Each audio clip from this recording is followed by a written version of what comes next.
ছাত্রলীগ নিষিদ্ধ করে দিন। যারা আমার মায়ের বুক খালি করবে তারা এদেশের শিক্ষাঙ্গনগুলোকে কসাইখানায় পরিণত করবে। আমার মায়ের সন্তানেরা পড়তে গিয়ে লাশ হয়ে মায়ের করে ফিরে আসবে। এমন ছাত্র রাজনীতি আমরা দেখতে চাই না।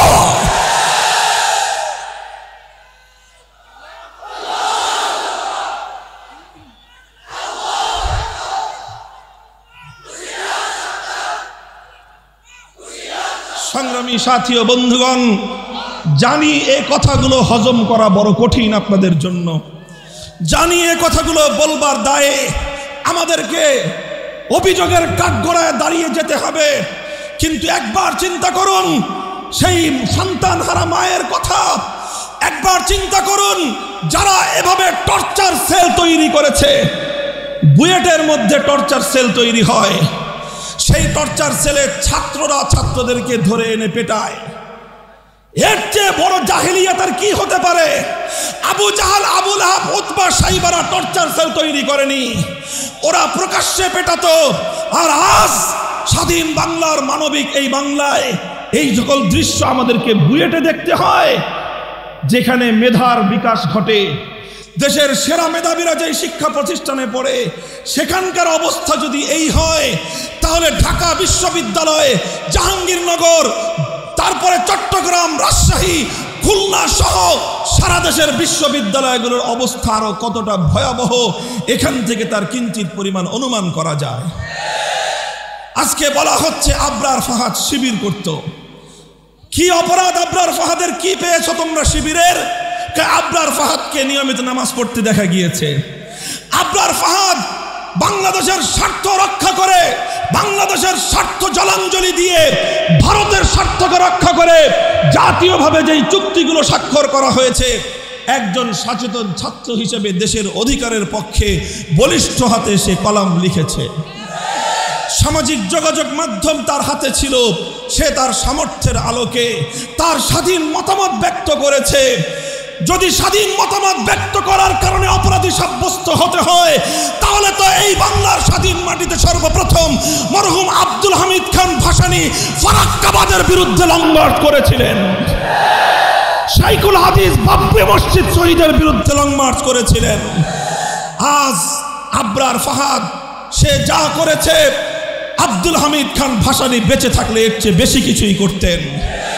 শাইখুল হাদিসরা বেঁচে থাকলে যারা এরকম বরাকবাদের বিরুদ্ধে লং মার্চ করেছিলেন, তারা আজকে ফেনী নদীর পানি একতরফাভাবে ভারতকে দেওয়ার বিরুদ্ধেও হুঙ্কার ছাড়তেন, লং মার্চ করতেন। আজ আমাদের সে সকল মরহুম জাতীয় নেতৃবৃন্দ নেই। তরুণ আবরার ফাহাদ অন্যায়ের প্রতিবাদ করলো, দেশের পক্ষে কথা বলল, মাতৃভূমিকে ভালোবাসলো। অবস্থা অনেকটাই এমন, আজ বাংলাদেশকে ভালোবাসাই সবচেয়ে বড় অপরাধে পরিণত হয়েছে। দেশের স্বার্থে কথা বলবেন, পিটিয়ে মারবে, অভিযোগ করবার কোনো জায়গা নাই।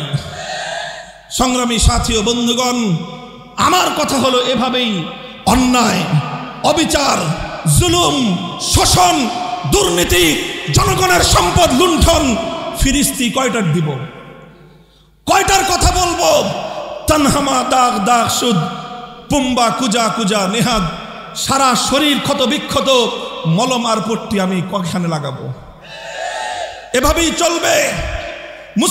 মুসলমানদের জনপদ, মুসলমানদের দেশ যতদিন পর্যন্ত কোরআন সুন্নাহ খেলাফতে রাশেদের শাসনের দিকে ফিরে না যাবে, গণতন্ত্র দিয়ে মুক্তি আসবে না, সমাজতন্ত্র দিয়ে জনগণের অধিকার প্রতিষ্ঠা হবে না, কোন তন্ত্রমন্ত্র জাতির মুক্তি আনতে পারবে না।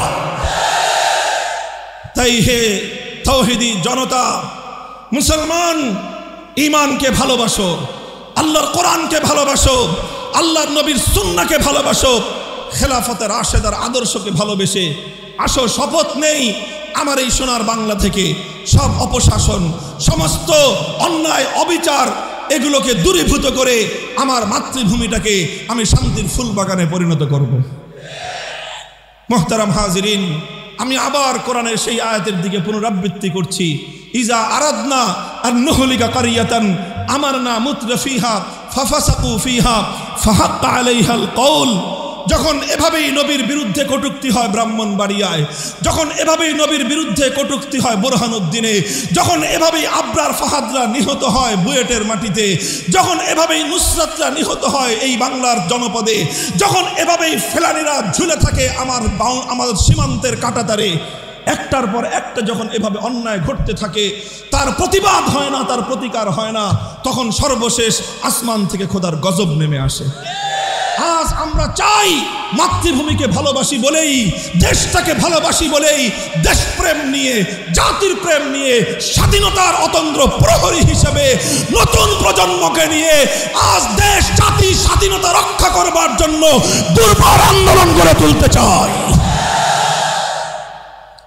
সেই আন্দোলনের ঠিকানার নাম বাংলাদেশ খেলাফত যুব মজলিস। বাংলাদেশ খেলাফত যুব মজলিস সম্পর্কে আমার পূর্বতন দায়িত্বশীলরা সংক্ষিপ্ত কিছু বলেছেন। আজকের এই পরিসরে খুব দীর্ঘ কোনো কথা বলার অবকাশ আমাদের নেই। তবে আমি বলতে চাই, হাফিজ জি হুজুর রহমতুল্লাহ আলাই 1981 সালে যেই স্বপ্ন দেখে খেলাফতের ঝান্ডা উড্ডীন করেছিলেন, শাইখুল হাদিস আল্লামা আজিজুল হক রহমতুল্লাহ আলাই যেই স্বপ্ন নিয়ে 1989 সালে খেলাফতের ঝান্ডা উড্ডীন করেছিলেন, তাদের রেখে যাওয়া সেই অসমাপ্ত কাজকে মঞ্জিল পর্যন্ত পৌঁছানোর জন্যই হাফিজ জি এবং শাইখুল হাদিসের সন্তানেরা বাংলাদেশ খেলাফত যুব মজলিসের পতাকাকে নিয়ে মঞ্জিলের দিকে ছুটছে ইনশাআল্লাহ। বাংলাদেশ খেলাফত যুব মজলিস শুধুমাত্র রাজনৈতিক সংগঠনের নাম নয়। বাংলাদেশ খেলাফত যুব মজলিস শুধুমাত্র বিশাল বিশাল সম্মেলনের মাধ্যমে শোডাউন করার কোনো মঞ্চের নাম নয়। আজ এই মঞ্চে দাঁড়িয়ে বিশাল সম্মেলন, আমরা অনেকেই আনন্দে উদ্বেলিত, আমরা অনেকেই উদ্বেলিত, আনন্দের আতিশয্যায় আমরা অনেকেই মোহিত। কিন্তু আমি বলতে চাই, বাংলাদেশ খেলাফত যুব মজলিসের কাছে বিশাল সম্মেলনের এই সফলতাই এটা সাফল্যের একমাত্র মানদণ্ড নয়। বাংলাদেশ খেলাফত যুব মজলিস এদেশে যুব এবং তরুণ প্রজন্মকে আগামী দিনের ইসলামী আন্দোলনের দায়িত্বশীল হিসেবে গড়ে তুলবার জন্য এক দীর্ঘমেয়াদী সংগ্রামের পথ বেছে নিয়েছে। যেই সংগ্রামের পথে তোমাকে কখনো